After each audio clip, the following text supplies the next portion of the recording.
Serial pelajaran anak TK dan PAUD. Halo, apakah adik-adik sudah tahu seputar pelajaran TK dan PAUD? Ayo kita belajar bersama. Kisah Nabi Zakaria alaihi salam.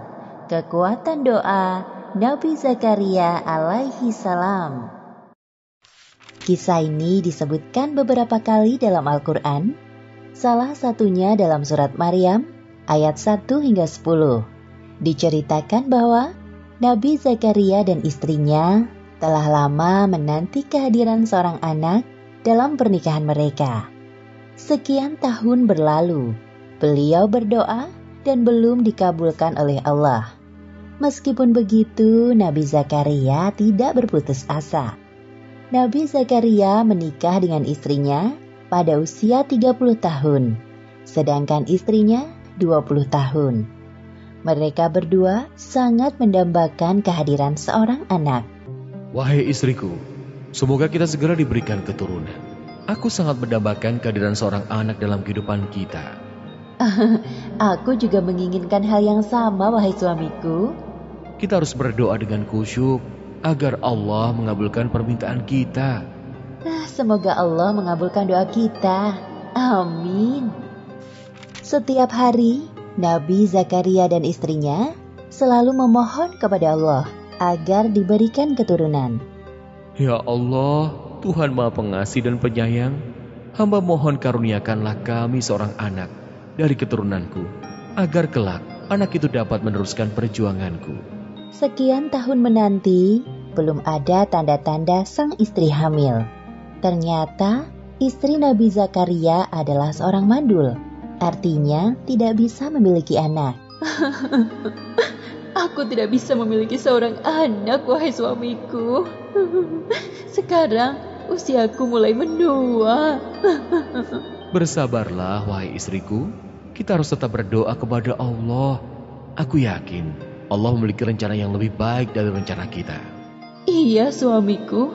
Aku akan terus berdoa. Meskipun doanya belum dikabulkan Allah, Nabi Zakaria tidak putus asa. Beliau terus berdoa dan selalu berprasangka baik kepada Allah.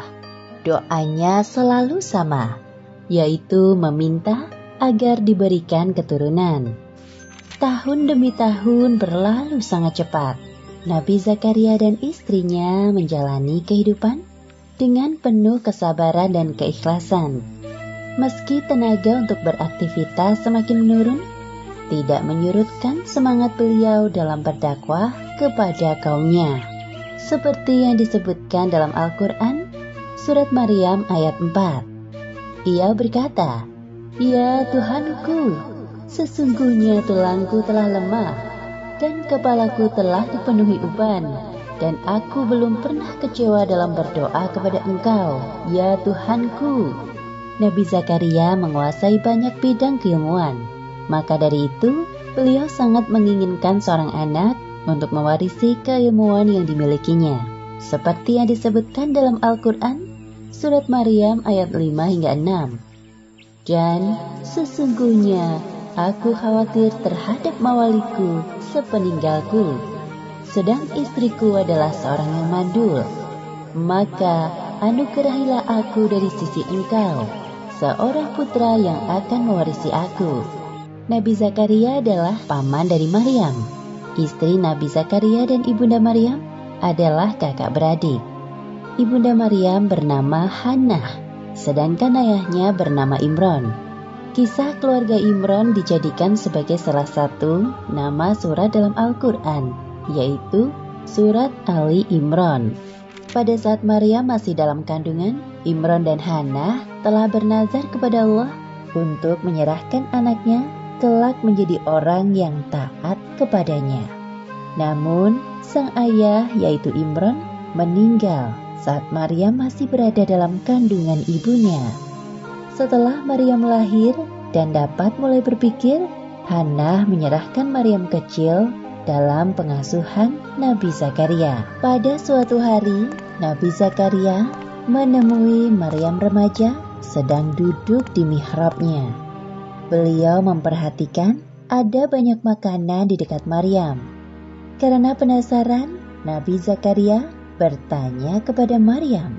Wahai Maryam, dari mana kamu memperoleh makanan ini? Makanan itu dari sisi Allah.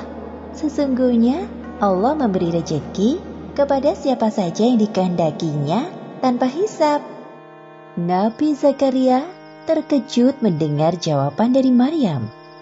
Dari peristiwa itu, timbul semangat besar dalam diri Nabi Zakaria. Sesampainya di rumah, dalam mihrabnya, beliau beribadah sambil menangis dan berdoa dengan suara merendah. Ya Allah, berilah aku dari sisi Engkau seorang anak yang baik. Sesungguhnya Engkau Maha Pendengar doa. Belum sampai Nabi Zakaria menyelesaikan ibadahnya, Allah mengabulkan doanya lewat perantara malaikat Jibril. Sesungguhnya Allah menyuruhku untuk menyampaikan kepadamu sebuah kabar gembira. Apa itu, wahai Jibril? Atas kesabaranmu dalam berdoa, Allah mengabulkan permintaanmu dengan balasan berkali-kali lipat. Pertama, Allah akan memberikanmu keturunan seorang anak laki-laki. Kedua, Allah memberikan nama Yahya kepadanya, yang mana belum ada seorang pun yang memiliki nama serupa. Ketiga, kelak dia akan menjadi orang yang membenarkan kedatangan Isa alaihissalam. Keempat, dia seorang panutan. Kelima, dia tumbuh menjadi orang yang pandai menjaga diri dari zina. Keenam, Yahya dewasa akan menjadi seorang nabi sama sepertimu. Ya Allah, bagaimana mungkin aku bisa mendapatkan seorang anak, padahal aku sudah tua dan istriku seorang yang mandul. Demikianlah Allah berbuat apa yang Dia kehendakinya. Kalau begitu, beri aku sebuah tanda bahwa istriku telah mengandung. Allah berfirman, tandanya bagimu, kamu tidak dapat berkata-kata dengan manusia selama 3 hari kecuali dengan isyarat.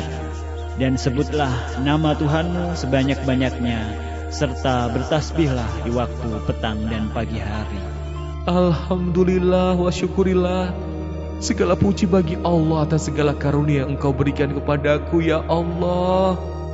Kemudian beliau segera mengabarkan kepada istrinya. Wahai istriku, kita akan punya anak. Hah? Benarkah itu, wahai suamiku?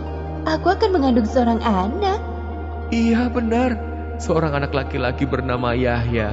Allah telah mengabulkan doa kita selama berpuluh-puluh tahun. Alhamdulillahirabbil alamin. Terima kasih ya Allah. Seperti yang disebutkan dalam Al-Quran, surat Al-Anbiya ayat 90. Maka kami memperkenankan doanya dan menganugerahkan kepadanya Yahya, dan kami jadikan istrinya dapat mengandung. Sesungguhnya mereka adalah orang-orang yang selalu bersegera dalam mengerjakan perbuatan-perbuatan baik, dan mereka berdoa kepada kami dengan harap dan cemas, dan mereka adalah orang-orang yang khusyuk kepada kami. Demikianlah akhir kisah kekuatan doa Nabi Zakaria dalam meminta keturunan. Hikmah yang dapat kita ambil dari kisah ini, pertama, jangan pernah berputus asa dalam berdoa. Kedua, ketika kita meminta sesuatu kepada Allah, harus sabar dan konsisten. Pada saatnya, Allah akan mengabulkannya lebih dari yang kita harapkan.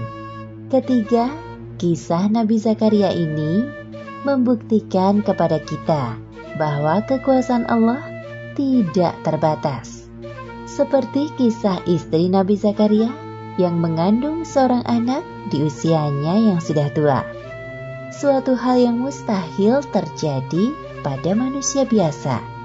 Namun, saat Allah berkehendak hal itu terjadi, maka terjadilah. Wallahu a'lam bishawab.